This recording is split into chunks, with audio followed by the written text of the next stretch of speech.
หรือผู้แสนางสาวแก้มแดงๆขาวๆมานั่งฟังลำไต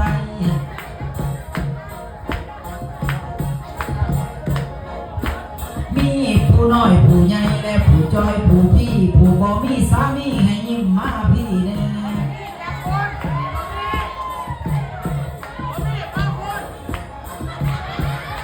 คอยนี่พอท่านแก่รอพ่อเมาพ่อมันขั้นเทียบใส่มะพร้าวกับพ่อมันนี่บ่หวานบ่สมทอดนี่ห่อข้าวต้มนี่บ่สมบ่หวานอย่าทรมานหัวใจบ่สายิ้มเข้ามาใส่หมอลำไต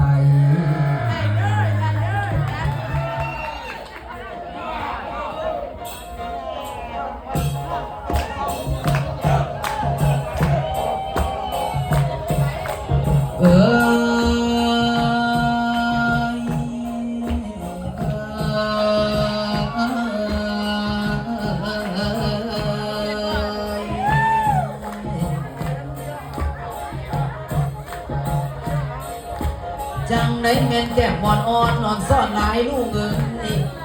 มือนี่อ่อนซ่อนสัทธาธาเปิดทั้งท่านถวายถอดใจขาวปอดพองแผ้วปันแสงแก้วรวยมานี่ทานจัดงานในคืนนี้มหาดีเด้อพอขอเราเป็นขอโดยย่อให้ทานฟังอุตตมาท่านตั้งบอกมีฟังเพื่อนหมวยคือรักโคตรบอกเคยคุ้ยสีสันพรแค่ลาเศร้าปุ่นเล่าตอนใจกาสัทธาคือความเสือสลาเพื่อพุทธแท่บ่มุ่งแหล่เจ้าด่างด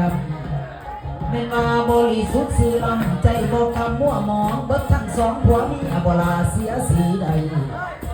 สำนึกอธิษฐานในศีลพักประจำใจอย่างบ่ได้ไล่ปล่อยพ่อผัวมีอะไรลูกน้อยบ่หวนหอยหาแพงมีเมตตากรุณามุทิตาเจตแจ้งตามแห่งมโนมายเพิ่นว่า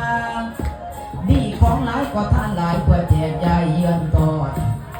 ท่านใดเป็นตอนเป็นขันท่านหลายอันเอาใจใส่สร้างด้วยจิตเหลื่อมใสท่านโดยใจเจตแจ้งแสวงบัตรบอนบุญมือนะ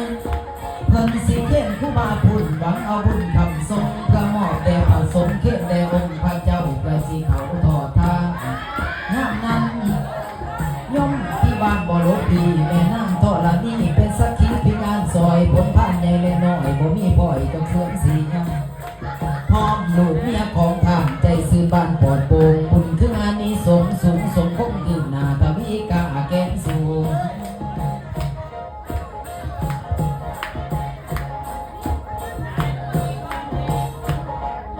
มือนี้ลูกหลานไม้หมากมุก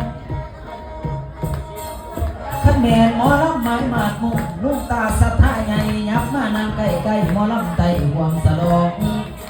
เป็นนั่นคอยว่าเป็นจังบุญพี่น้องจังเกิดตัวผ่านพบสัทธามาฟังลำบ่นางน้ำคืนนี้พอสุรสัทธาเพิ่นได้น้ำไปได้ไปวันไปแอวว่าอยากได้ลูกหลานขันหลานน้อยห่วงงานดอกฟ้าเป็นพ้นทองมึงนี่ไกลจากบ้านสถานที่เกหาได้มาเห็นสัทธาผู้แต่งแปลงผู้นี้มานี่ทั้งเทหาห้องสัทธาได้ติดต่อพี่น้องเมืองเรางามแสนดีใจกระดอกบ่เคยพอผ่านมา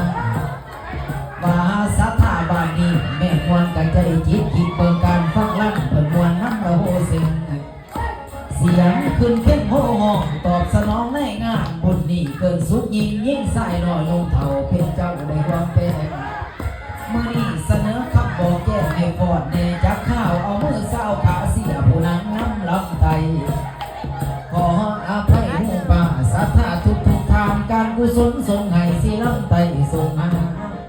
บัดนี้กสิฟอนไปหาสัทธาและมิตรยังเห็นเพิ่นมานั่งแคมศาสตร์อยู่สเตจวงลำเบิ่งสีฝนไปคำสองแก้มอ่อนขออนุญาตก่อนเด้ออีเมสัทธาให้เองอยู่ดีเมื่อนาสัทธาทุกทานการกุศลทรงให้พอดีได้ดังหมาย